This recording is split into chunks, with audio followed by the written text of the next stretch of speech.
late game, players are waiting for the last second to move way too often. Why is it a mistake? In the early games, you generally want to rotate early so you can avoid running into other players and starting storm fights. This has always been true, but with how much more mobility has been removed from the map and item pool, it's even truer this season. No more relying on the Loot Lake Rift to get us to the next zone for free. We've got to run, swim, or take a boat, so any time spent fighting while you should be moving can potentially hold you back. Taking a boat is fine if you need to rotate, but there's a risk associated with it. They're loud and noticeable, and you can easily get lasered while sitting in that driver's seat. Overall, the reward is usually worth the risk, but don't take a boat unless you've got a long way to go. They're not all that powerful like ballers or planes. Instead, you're a lot more vulnerable than you'd think.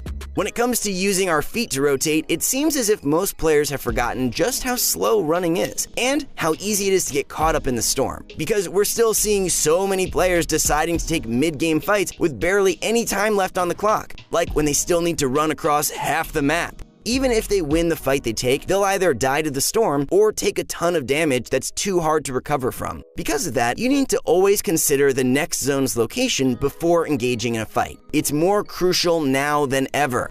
Considering most arena points are given out during the late game, it's important to plan ahead so you can actually make it to that point. Speaking of late games, there are no more mobility items for us to use anymore, and so we're starting to see a lot of pro players and teams make their endgame rotations as soon as possible. Before, we could rely on mobility items like shockwave grenades or launch pads to take us towards zone last second. But now that we have to tunnel or run in the old-fashioned way, a quicker rotation will prevent you from falling behind and getting held in the storm. You can see it in this example here. Pro player Blue T and his squad move as soon as the circle is revealed. They're prioritizing positioning here because if they were to rotate any later, there would be even more teams set up, holding them in the storm.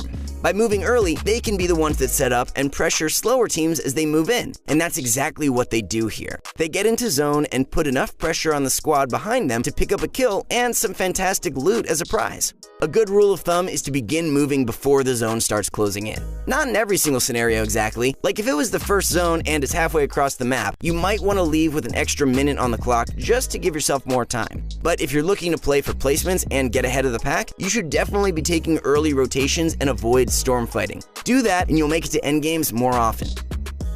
Another mistake a lot of players are making is still using pump shoddy instead of the tack. Don't get me wrong, the purple and gold ones are great with their fantastic one-shot potential, but the lower tier ones, gray to blue in rarity, don't have the same strength. The damage is pretty low, making them weaker than tack shotguns in almost every scenario. So you would think that the pump would at least have better range damage than the tack to compensate, but nope. A tack shoddy will have higher damage at longer ranges, even when you compare a gray tack to a blue pump. And with a lower rate of fire, there isn't much of a reason to use these weaker pumps once you find a tack. The only thing the pumps have going for them is their pullout time, but it's just barely faster, and based on the numbers, it isn't a good enough reason to use one. Running attack also gives you a bit more flexibility when it comes to the rest of your loadout, mainly since you just keep the tack shoddy out and you don't need a weapon to swap after firing anymore. So you can end up only running a rifle and tack shoddy, then use the remaining 3 slots for either all healing items or a specialty weapon plus 2 heals, or even a rod so you can gather some fishies later on in the game. You don't have to get rid of an SMG from your loadout, but an extra slot for healing can make a huge difference when it comes to staying alive. To summarize this point, we're not saying that you shouldn't ever pick up the weaker pumps. A shotgun is always good to have in every loadout, and sometimes a gray pump is all you've got at the start of the game. But once you've found both weapons and you have a choice, pick the tack over the weaker pumps so you're not hindering yourself.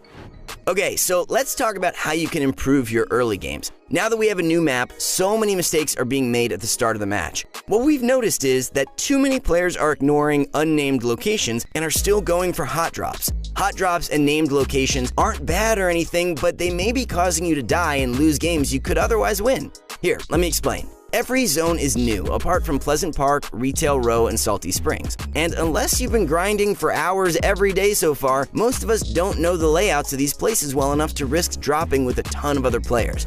Things like knowing the low points to get the fastest landing, or knowing which building has the most loot. These are still unknown factors to a lot of us. So what can you do to compensate for the lack of zone knowledge? Well, try to land in areas without any opponents. One way you can do this easily is by choosing unnamed locations. With the new map, we've observed an abundance of players landing at named locations, probably because they're still exploring and don't know just how good the unnamed spots are. Take this small island to the south, for example, aka Camp Cod. It's unnamed on the map, so many players just end up ignoring it. But can you guess how many chests it has?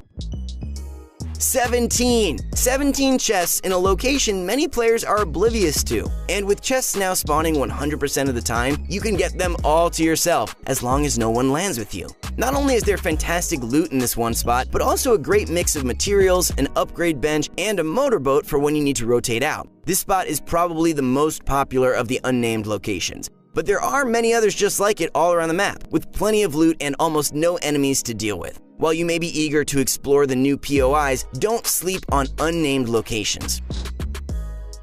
The last mistake we keep seeing players make this season is not utilizing the fishing mechanic. Unless you're landing at Slurpy Swamps with all those sweet healing kegs, it's become much harder this season to walk out of your landing zone with 1 or 2 stacks of meds. Probably because Chug Splashes, Slurp Juices, and Chug Jugs can't be found anymore. But to help compensate with those being removed, Epic did add fishing, which everybody should be incorporating into their gameplay. When it comes to drop rates and looking for good fish, you really shouldn't be casting in normal water. Fishing spots have a much greater chance of giving you the loot you want. If you wanted a stack of small fries, that's when you'd fish in normal water. But a stack of floppers is almost better in every scenario. Maybe if you were desperate for HP or if you were looking for ammo, you could cast in still water. But other than those situations, it's typically better to find 1 or 2 fishing spots so you can get a stack of floppers real quick. To give you an idea of the catch percentages, a user on Reddit named FL4K the Crit Master did the work and grinded out a whopping 1,500 casts at fishing holes. You have about a 49% chance with each cast to find a flopper and an 18% chance to reel up a slurp fish. For weapons, you've got a 25% chance to pull out a blue weapon, and a 7% chance for a purple, and a 1% chance of getting a legendary. As the results show, you're going to be finding those fantastic healing fish 2/3 of the time if you cast in the hotspots. Not only that, but blue and purple weapons too. When it comes down to it, fishing to complete your loadout is a no-brainer. It only takes a few casts to get some really nice healing and a strong weapon or 2 if you're lucky. In comparison, fishing in normal water will get you a small fry about 50% of the time. Flopping and slurp fishes can still drop too, but the rates are so low you'll be much better off looking for a fishing spot to cast in. In their test, the Reddit user also found the mythic goldfish everyone has been talking about, only once out of 1,500 casts. So no one's really seen much of this mythic goldfish since it's ridiculously rare. We're talking a less than 0.1% chance with those odds, but apparently it's a throwable item that deals 200 damage if it hits a player, and can even destroy any structure it hits. Pretty cool, huh? I haven't seen one yet, but have you guys? Let me know in the comments if you have. Just one last tip to keep yourself protected while fishing. Fishing out in the open leaves you very vulnerable to flanks, but you can always build some cover to minimize that risk. A small 1x1 with an edited window for you to cast out of is all you need, and it'll stop players from flanking you and taking all your hard-earned fish. So yeah, definitely start fishing if you haven't been doing so. Anytime you're about to leave your landing spot with an incomplete stack of heals, consider grabbing a fishing rod instead so you can gather some of those OP fish.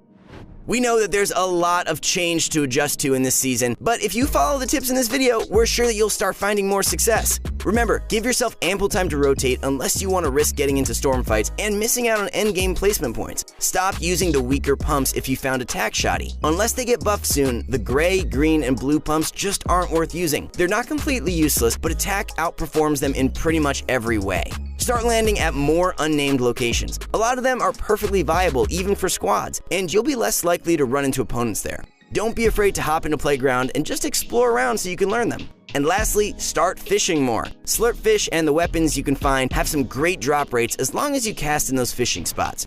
Alright guys, that's it for today. We really hope you enjoyed this one. Comment down below what you thought and what you'd like to see next. We strive to bring you guys daily quality content, so do us a favor by liking this video, subscribing to the channel, and show ProGuides.com some love for bringing you this video. Thanks for watching everyone. Again, it's your host Dan. You can find me at @DanielLammerman, and I will see you in the next one.